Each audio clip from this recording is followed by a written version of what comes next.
안녕하세요. 저는 올해 30대 후반의 여자입니다. 여기에 올라오는 사연들을 들어보니 대부분 배우자에게 새로운 사람이 생겨서 복수하고 이혼하는 내용이 정말 많더라고요. 저는 그런 사람들과 조금 다르게 제가 그 복수를 당했다고 할 수 있습니다. 다들 예상하시는 상간녀 소송을 당했어요. 지금까지 들으시면 제가 천하의 나쁜 여자라고 생각하실 겁니다. 그런데 저는 불륜을 저지르지도 않았는데 상간녀로 오해를 받았어요. 그래서 제가 그때 어떻게 헤쳐나갔는지 말하기 위해 이렇게 글을 씁니다. 그때만 생각하면 아직도 화가 미친 듯이 치밀어 오르네요. 저는 대기업을 다니는 평범한 여자였습니다. 또래에 비해 이른 나이에 좋은 회사에 입사해서 승승장구를 하고 있었죠. 가족들도 화목했고 결혼을 약속한 남자친구도 있었기에 남부러울 것이 없었습니다. 그리고 일도 제 적성에 잘 맞아서 승진도 빠르게 했어요. 다른 부서에서도 저를 아는 사람이 많았고 제 이름이 흔한 편이지만 회사에서 저의 이야기를 끊임없이 했습니다. 저는 인생에 대한 만족감도 너무 높았고 인간관계도 아주 좋았죠. 어느 날 회사 점심시간에 식사를 하려고 하는데 그때 마침 여름이 다가와서 다른 직원들이 다이어트를 한다고 도시락을 싸왔더라고요. 늘 밖에서 다 같이 먹거나 구내식당을 가는데 그날부터 갑자기 저 빼고 다 싸우면서 야채를 먹었습니다. 그래서 점심밥을 누구랑 먹어야지 고민을 하다가 팀장님과 눈이 마주쳤어요. 팀장님도 다이어트를 하지 않는 사람이라 도시락을 싸오지 않았고 결국 둘이서 점심밥을 먹게 되었죠. 원래 팀장님과 친하긴 한데 워낙 말수가 적은 분이셔서 단둘이서 깊은 대화를 나눠본 적은 없어요. 그래서 그 식사 자리가 어색하진 않을까 걱정이 되긴 했지만 제가 분위기를 풀어보려고 했습니다. 팀장님과 저는 회사 근처 식당으로 가서 밥을 먹었어요. 그런데 생각외로 대화가 정말 잘 통하는 거 있죠? 되게 매너도 좋으시고 제가 하는 말에 따뜻하게 대답을 해주셔서 시간 가는 줄 몰랐습니다.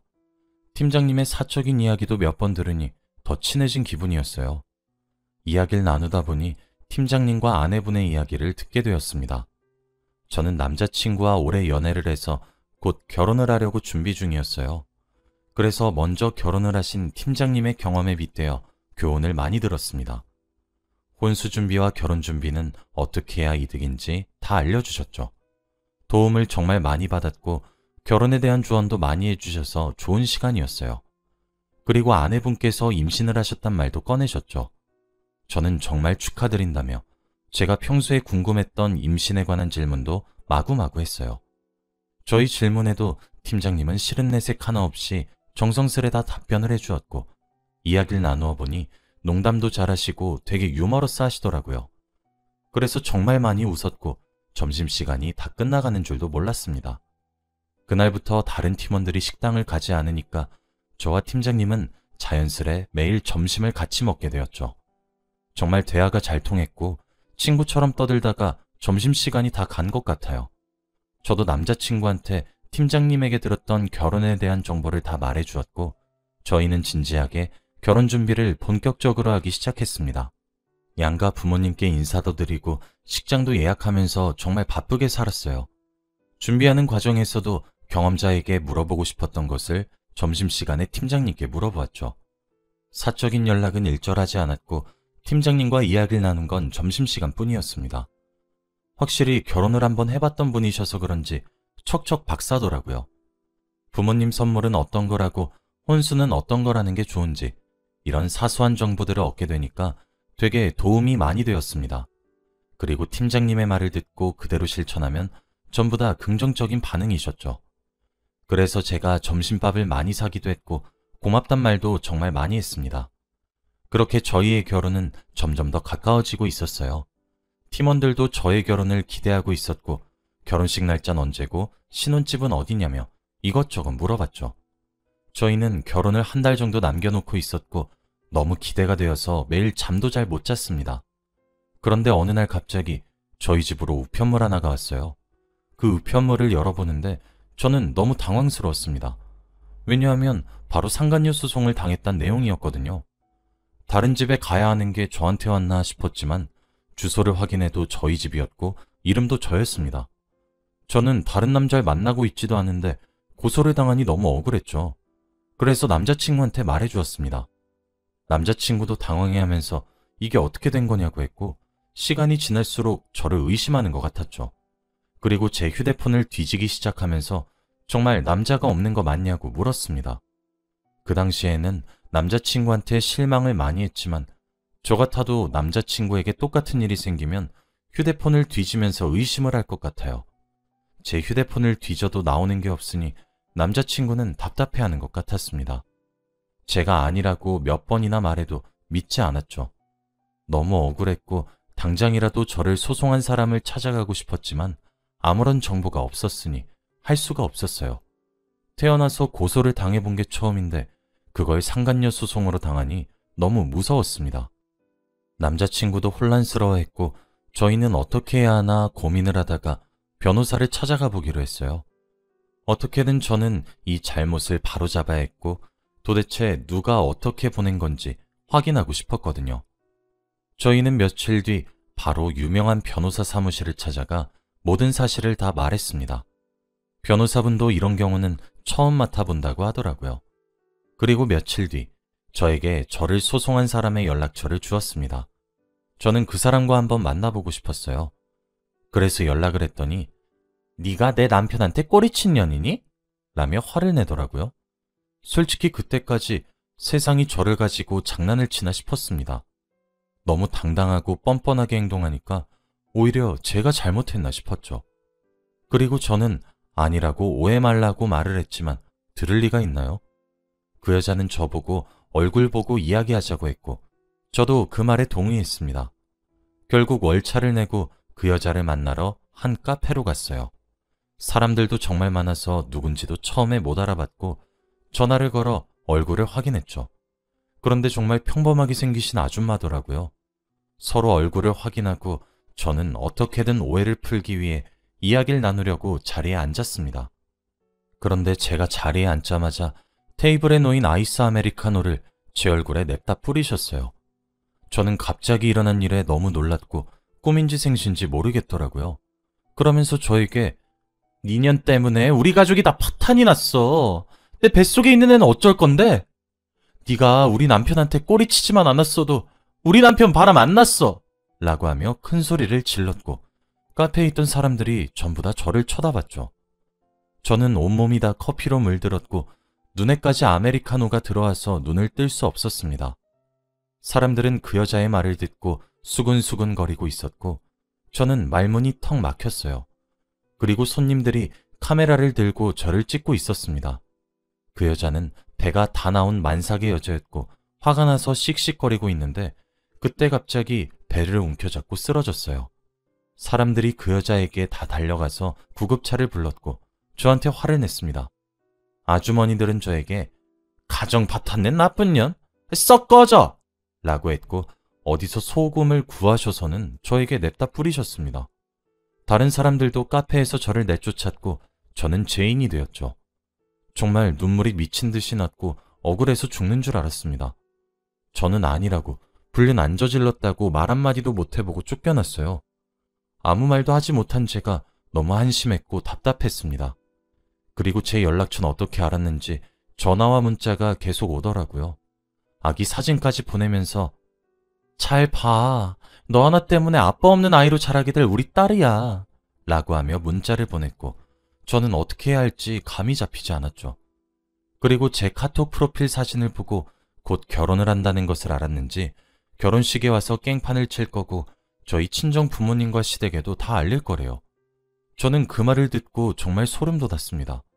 제가 계속해서 전화도 하고 문자도 남겼어요. 오해라고 제가 절대 아니라고 말이죠. 그런데도 계속 똑같은 말만 반복하시니까 제가 할 말이 없더라고요. 저는 이 일 때문에 스트레스가 너무 쌓여서 일에 집중이 안 됐고 결혼 준비도 너무 벅찼어요. 남자친구는 상황이 종료가 안 되니까 저보다 더 심각했죠.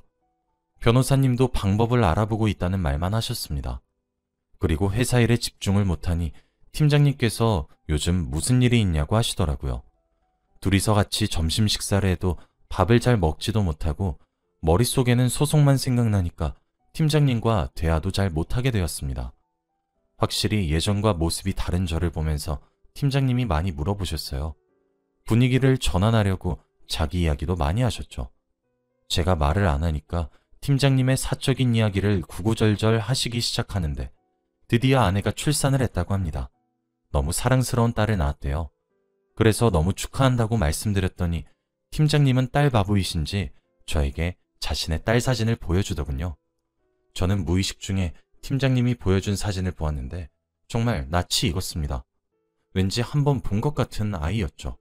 제가 아무 말 없이 사진만 뚫어져라 쳐다보고 있으니 팀장님이 당황해했고 저는 아무 일도 아니라며 넘겼어요. 그냥 아직 신생아는 워낙에 다 똑같이 생겨서 제가 잘못 본 줄 알았습니다. 그날 일도 잘 넘어갔고 저는 매일 그 여자의 문자로 밤잠을 설쳐야 했어요. 결혼식이 하루하루 다가올수록 정말 그 여자가 찾아오면 어떡하나 싶어서 마음 졸였어요. 어디에다가 털어놓지도 못하고 일상생활이 불가능할 정도로 스트레스를 받으니까 정말 정신병이 올 것 같더라고요.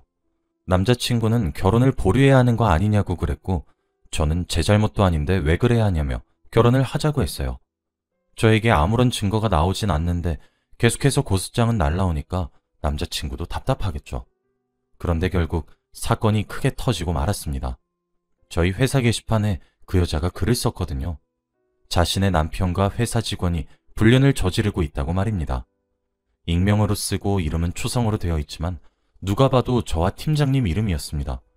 그리고 최근 들어서 팀장님과 제가 점심 식사를 같이 하니까 더 의심하기 쉬웠죠. 저와 팀장님이 밥을 먹고 있는 사진을 누가 몰래 찍어서 얼굴만 모자이크하고 게시판에 올렸습니다. 출근을 하자마자 회사는 난리가 났고 저는 저에게 문자를 보내며 협박을 하던 여자가 팀장님의 아내분인 것을 알고 소스라치게 놀랐어요. 그래서 제가 팀장님의 딸 사진을 보고 되게 어디서 많이 본 것처럼 느꼈던 거죠.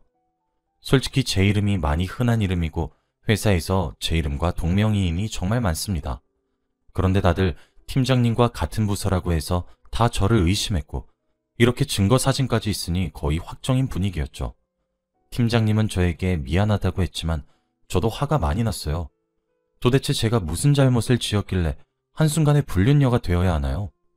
회사 사람들은 저와 팀장님을 보고 수군거렸고 회사 내에서 엘리트 이미지였던 저는 한순간에 가정을 파탄낸 천하의 나쁜 년이 되었습니다.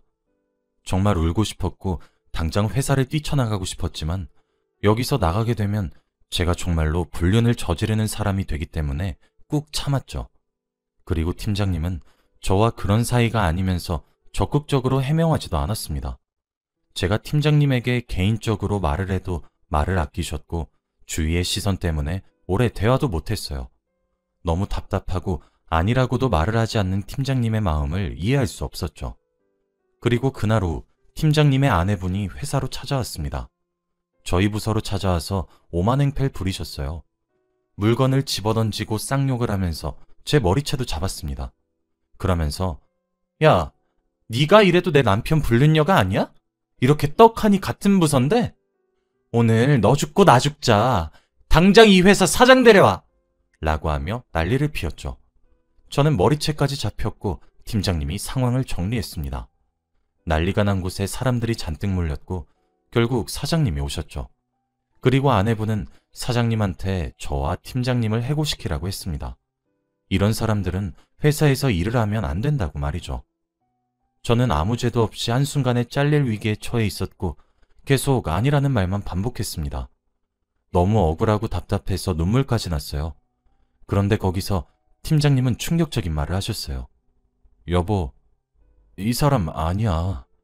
아내분은 그게 무슨 말이냐며 당황해했고 팀장님은 한숨을 푹 쉬다가 진실을 다 말씀하셨죠. 우리 부서 김민영이 아니라 다른 부서 김민영이야. 알고 보니 팀장님과 정말 불륜을 저지르고 있던 사람은 바로 저희 옆부서 여자였습니다.